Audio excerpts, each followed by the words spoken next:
من اعاذ بالله ربی من هستم، رب این مردم، از من خدای برتر نیست. گفتیم ندای انا ربکم الاعلا سر میداد در سوره نازات برای شما بیان کردیم و سوره های دیگه. میگه خدای برتر منم، همون خدای بزرگ منم. گفت فرعون چیست در میان با زبان گویی رب عالمیان، از جانب این ربی سخن میگه رب عالمیان هست، من از جانب همون رب میام. بگفتا رب جهانیان، موسی گفت، بگفتا موسی علیه السلام جواب داد، میگه اون ربی هست که رب جهانیان هست، رب زمین و آسمان هست، رب تمام مخلوقات هست. اون خدایی هست که تمام موجودات خودش رو در نظر داره، در تمام آسمان ها و زمین ذره ذره امین اتم های درون حتی هسته رو من از زبان خودم اینجا الله سبحانه تعالی در نظر داره.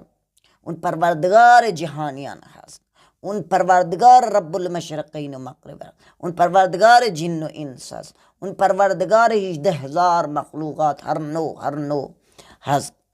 اون خدای همه هست. اون خلق کرده ماه و خورشید و زمین را، اون خلق کرده این آسمان مرتفع را، رفع سمکها فصواها و اغطش لیلها و اخرج ضحاها. بر ادامه سوره همین نازعات بیان کرده.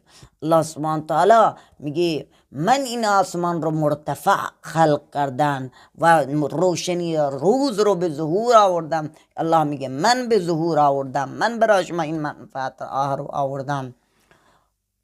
والارض بعد ذلك، و این زمین با این همه نعمت، والارض بعد ذلك دحاها، بعد از دقف زمین یعنی بعد از اینکه این زمین قابل زندگی نبوده، چنانچه حتی دانشمندان رسید زمین در اوایل قابل زندگی نبوده، بعد الله اصلا نبوده، بعد به وجود الله این رو خلق کرده، بعد دقف زمین، بعد حتی دانشمند میگن قبلا زمین قابل زندگی نه، بعد الله سبحانه تعالی کوها رو، دریاها رو، تمام اینها رو خلق کرده و روشنی روز رو به ظهور آورده. بعد کوها، بعد دریاها، جنگلها، همه اینها رو خلق کرده و انسان و موجودات رو خلق کرد الله سبحانه تعالی، و موجودات و انسان رو، اینها رو برای همه رو نعمتها رو برای شما بخشید. این هست الله، نه تویی که